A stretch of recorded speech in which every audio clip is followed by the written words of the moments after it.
In this video, we're going to look at vectors and how to find scalar multiples, sums, and differences of vectors, and how to break a vector into its components and talk about its magnitude. Let's start by looking at two different quantities, a scalar and a vector. A scalar is a measurement that describes magnitude only, such as the area of a circle, volume, temperature, or the speed that you drive. While a vector is a measurement that describes both magnitude and direction.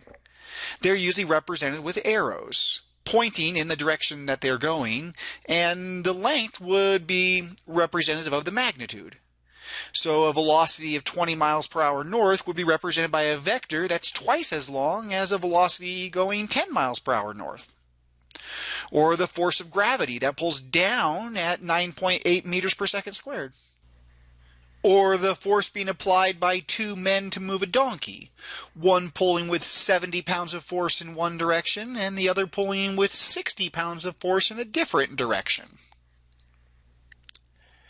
A typical vector v is a directed line segment with an initial point P and a terminal point Q.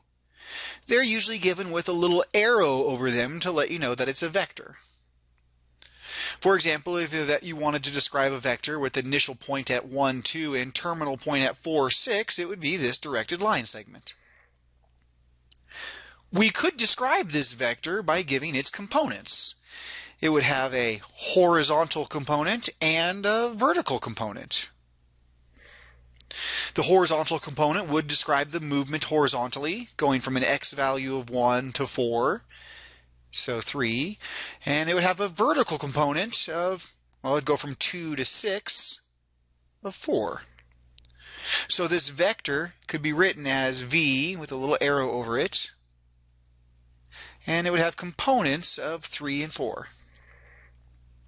The same vector could have a different initial point.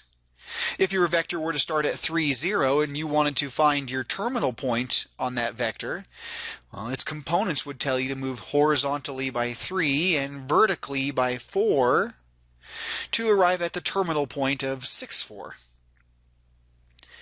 The vector could be written in standard position, where the initial point is placed at the origin, in which case the components of the vector will also coincide with ordered pair at the terminal point of your vector.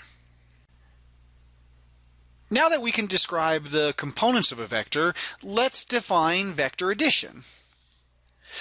Given two vectors v and w, the vector sum is defined to be the sum of its horizontal components and the sum of the vertical components. For example, if we're given the vector 3, 4 and 1, 3, then the vector sum would be the sum of the horizontal components, 3 plus 1, to get 4, and the sum of the vertical components to get 7. Graphically, we can look at vector addition by taking a first vector v and drawing it from its initial point to its terminal point, and then taking w and placing its initial point where v left off to its terminal point. Then the vector sum would be the vector that went from the initial point of v to the terminal point of w. Some of the properties of vector addition that we want to be familiar with are the commutative property, which says that the order that you add your two vectors does not matter. Of course, graphically this should make sense, because if you took a vector v and then added to it vector w, you would end at some terminal point. But if you started with vector w and then added to it vector v, you would arrive at that same terminal point. Or there's the associative property that says it doesn't matter which order you add your vectors. U plus v plus w is the same as u plus v plus w. Or the identity property, the sum of any vector with the zero vector is itself. Or the inverse property, the sum of any vector and its opposite would be the zero vector. Now let's define scalar multiplication.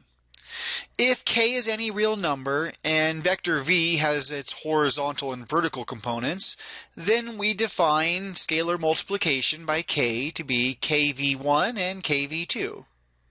For example, if we had the vector v that was the vector 1, 2, then the scalar 2v would give us the vector 2 times the x component, 2 times the y component. It would be a vector that was twice as long. If we were to scale the vector v by a half, I'd get a new vector back that was 1/2, 1. If we scaled your vector v by -2, it would give us a new vector that was -2, -4. It would be twice as long as v, but in the opposite direction. Some of the properties of scalar multiplication that we should be familiar with are the identity property, that any vector multiplied by 1 is itself, or the distributive property of scalars. It says that your vector can distribute over the sum of two scalars. Or the distributive property of vectors that says a scalar can distribute over a sum of two vectors. Or the zero product property that says if the product kv is equal to 0, that it only happens if your scalar was 0 or your vector was 0. The last two things that we would like to talk about are the magnitude and the components of a vector. If a vector v is in standard position with its initial point at the origin, then the components of that vector v would coincide with the ordered pair where the terminal point of our vector is. And if this vector is in standard position where r theta is a polar representation of that point, then we'll describe the magnitude of v, which we know as the length of this vector, with this notation right here. The magnitude of v would be the length of that vector, or the length of that hypotenuse, which we're describing as r. And since we live on a right triangle with side lengths of v1 and v2, then we could use the Pythagorean theorem to calculate the magnitude of our vector. If the vector v has length 1, then we'll say v is a unit vector. The components of the vector v can also be given by this expression, or these expressions, r cosine of theta, r sine of theta. Of course, this should make sense because if we're talking about a right triangle with angle theta, then we know that the cosine of theta can be written as the adjacent side of our triangle, which is v1 over your hypotenuse, so that v1 is r cosine of theta. Similarly, we know that the sine of theta would be the opposite side, which is length v2 divided by our hypotenuse, so that the vertical component of our vector can be written by, or described by, r sine of theta. This is going to be useful for us if we ever want to break a vector into its components if it's given in some other form. For example, imagine a man that was carrying or dragging some block of ice across the ground. Maybe the man is pulling this block of ice at some angle from the horizontal, like maybe 30 degrees. And maybe he's pulling with a force of 30 newtons. And we want to maybe break up this vector into its horizontal and vertical components. Well, then the horizontal component would be given by r cosine of theta. It would be the length of that vector, which was 30 newtons, or 30, times the cosine of that angle, 30 degrees. The vertical component would be given by 30 sine of 30 degrees. Okay, well, cosine of 30 we know is square root 3 over 2, so this ends up being 15 root 3 as the horizontal component. The sine of 30 we know is 1/2, which makes the vertical component just 15.